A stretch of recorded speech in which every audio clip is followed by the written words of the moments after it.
Welcome to Literary Channel, where books are more than words. They are the treasures of the Latin American book. I'm Zoey, your first host, and today I'll take you on a journey to the rich literary tapestry of our region. Let's begin. In our beginnings, Latin American literature was rooted in pre-Columbian civilization. Let's explore together the sacred chants of the Mayans, the mysterious hieroglyphs of the Aztecs, and the poetry of the Inca Empire. This text reveals the deep connection of our ancestors and the natural world. We have here one of the famous pieces of literature, the heroic twins, Punapu and Shibalaki, which came from the Popol Vuh, which is a collection of Mayan mythological stories that symbolizes this period. The heroic twins are the central figures of the Mayan mythology, representing resilience, cunning, and triumph of good over evil. Their adventures, trials, and eventual ascension to divine status are recounted in the Popol Vuh, which is considered one of the most important pieces of literature from the pre-Columbian era. Discover the timeless tales of the Mayan heroic twins in the Popol Vuh. What are you waiting for? Grab yours now. We will be back after this insightful advertisement. Mayan gods appointed the hero twins as rulers of the earth, transforming one into the moon and the other into the sun. According to Mayan belief, the twins also brought their father back to life, turning him into the maize god. Continue to read the story of the hero twins by watching the 7Finds. 7Finds. The educational pay television is back. Let's see what's next in store for you. Incredible, isn't it? Now let's move on to the next chapter of our literary history. However, I'll be saying goodbye since there will be a new host for the next era of literature. Hello everyone, I'm Cess, your host, and for today I'm going to tell you about the journey of Spanish colonial literature. Latin America first encountered the Spanish language, and there was a conflict between the two cultures, as a Boricua and a Spanish colonist folk.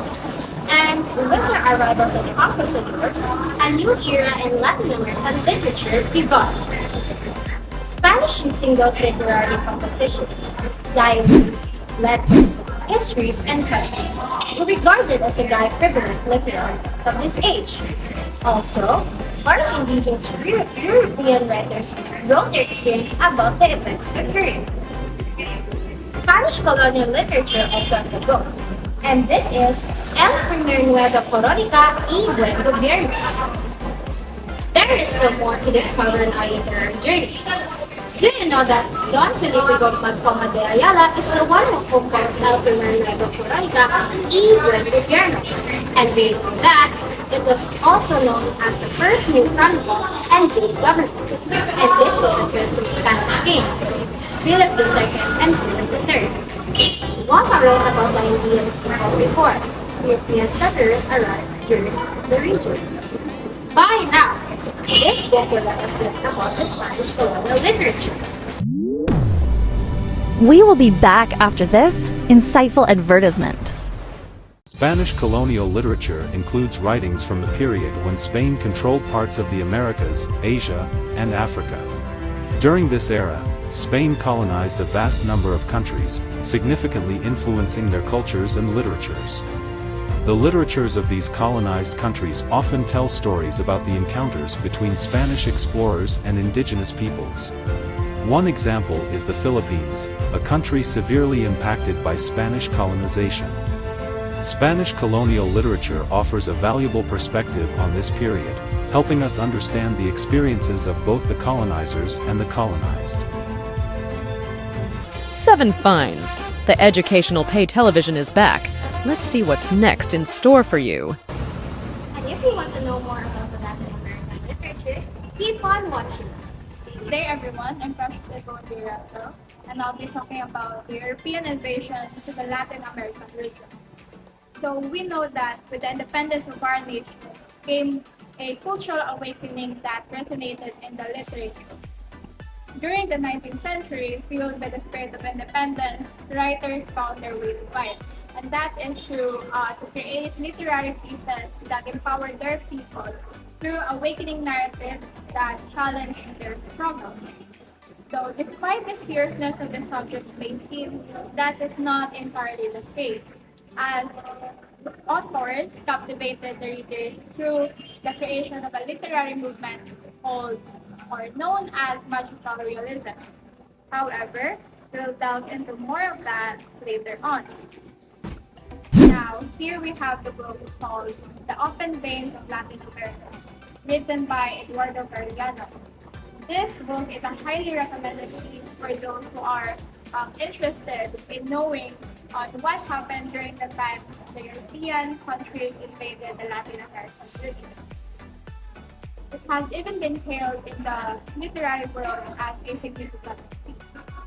And note that this is not just the old and boring history textbook, because the people involved and the sites are included. It's like a novel, and your interest will definitely be piqued. We will be back after this insightful advertisement. The arrival of Christopher Columbus in 1492 marked the beginning of a brutal conquest. The men of America were free, and they owned the land, but the European conquerors took possession of men and land. The conquest was not just a physical invasion, but also a cultural one. The Europeans imposed their language, religion, and customs on the indigenous people, eradicating their rich cultural heritage. Is this behavior worthy of praise? The Europeans saw the New World as an opportunity for wealth and power, while the indigenous peoples became mere obstacles to their ambitions. The Europeans enforced their language, religion, and traditions upon the native populations. They considered their culture to be superior and saw the indigenous cultures as primitive and pagan. Galeano notes, the European invaders not only defeated the Indian peoples, but also denied them their cultural identity. The result was a tragic loss of a rich cultural heritage that had been developed over centuries.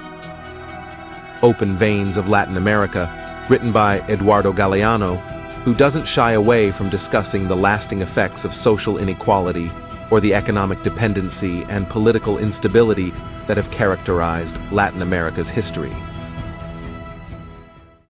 7Finds, the educational pay television is back.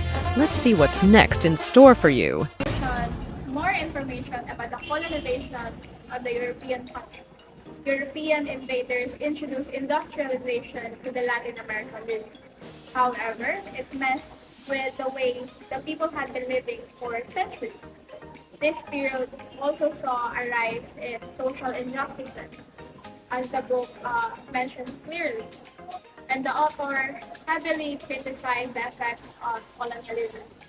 Basically wrote about this all the time. The authors are Domingo Sarmiento, Georgia Isaac, Juan Leon Mera, and Clyde Zacuica, advocating for freedom through their literary work. Hello everyone, my name is Franco. So, many writers elaborated on the concepts of nationality, revolution, identity, and independence. In their literary works, and as such, the 19th century spirit of emancipation, this is the era of resistance. So, around this period, political repression, social injustice, oppression, and the fight for liberation was one of the topics that these Latin American authors frequently addressed. Literary trends such as magical realism, testimonial fiction, and social realism came into being at this time. However, magical realism will be dealt upon by another host. These trends reflect on the turbulent past of the area and the people's tenacity in the face of hardship. In the 20th century came an explosion of creativity in Latin American literature. One noticeable is the trend of modernism, working against the uprising of capitalist middle-class people. The reason behind the social discontent is that the labor of the masses results in the bourgeoisie's advantages. Ruben Dario, a notable modernist writer, was one of them.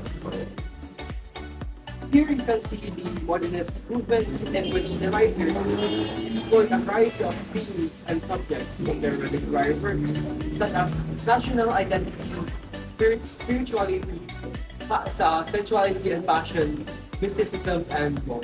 Truly amazing. Art and innovation intertwine in these pages, but can you imagine what comes next? Fascinating, isn't it? But hold on tight, because our journey is about to reach new heights. As time goes by, the literature of Latin America becomes more vibrant than ever. Let me introduce magic realism, a literary style that blends a mythical or magical aspects with realistic storytelling. In the realm of fantastical elements, this fiction appears to be realistic. It focuses not only on the elements, but the effects of the main characters of the story. It serves as an extended metaphor to gain the real message.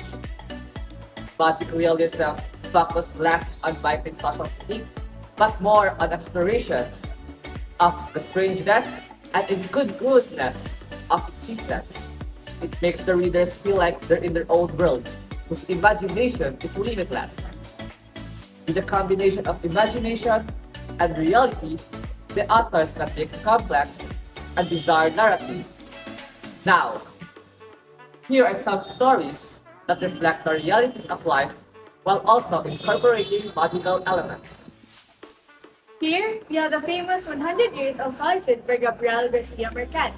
This book combines aspects of imagination and reality to create a complex and bizarre narrative.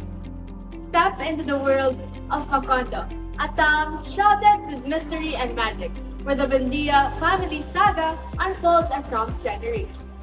Gabriel Garcia Marquez weaves a tapestry of lyrical prose, blending elements of magical realism with the harsh realities of life in an American village. In 100 Years of Solitude, the narrative transcends conventional storytelling, offering a kaleidoscopic view of time and space. As we delve into the pages of 100 Years of Solitude, you'll encounter the Buendia family's triumphs and tragedies, their loves and losses, all against a backdrop of the changing world. At its core, 100 Years of Solitude is a testament to the power of storytelling. Marquez's masterful narrative draws readers into a world where the ordinary and extraordinary coexist seamlessly, challenging perceptions of reality and inviting contemplation on the nature of existence itself. Whether you're a seasoned reader or new to the works of Garcia Marquez, 100 Years of Solitude promises an immersive literary experience that will stay with you long after you turn the final page. Dive into the timeless classic and discover why it continues to enchant readers around the world. The power of words remains alive and vibrant on every page, but our journey is not over yet. We will be back after this insightful advertisement. 100 Years of Solitude is a mesmerizing tale that spans 7 generations of the Buendia family in the fictional town of Macondo. The story begins with the patriarch, Jose Arcadio Buendia, founding the town and establishing its destiny, which is marked by recurring themes of solitude, love, and the circular nature of time. As the Buendia family grows, they experience both triumphs and tragedies, often mirroring the tumultuous history of Colombia. Magical realism infuses the narrative, blurring the lines between reality and myth, as characters grapple with their own desires and the legacy of their ancestors. Throughout the novel, the Buendia family faces a cyclical pattern of rise and fall, with each generation seemingly doomed to repeat the mistakes of their predecessors. Gabriel Garcia Marquez's masterful storytelling and lyrical prose make 100 Years of Solitude a timeless exploration of the human condition, filled with rich symbolism and unforgettable characters. 7Finds, the educational pay television is back. Let's see what's next in store for you. If you want to get amused by the enchanting literary work of Gabriel Garcia Marquez, contact 0707 now and secure a copy of 100 Years of Solitude.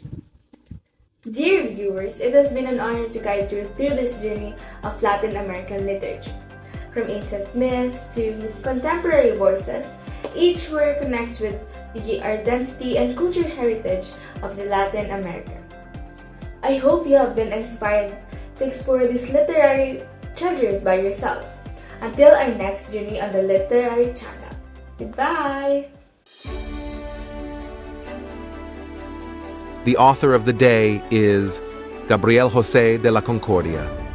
Garcia Marquez was a Colombian novelist, short story writer, screenwriter, and journalist, known affectionately as Gabo or Gabito throughout Latin America. Considered one of the most significant authors of the 20th century, particularly in the Spanish language, he was awarded the 1972 Neustadt International Prize for Literature and the 1982 Nobel Prize in Literature. He pursued a self-directed education that resulted in leaving law school for a career in journalism. Again, Gabriel Garcia Marquez, the creator of 100 Years of Solitude.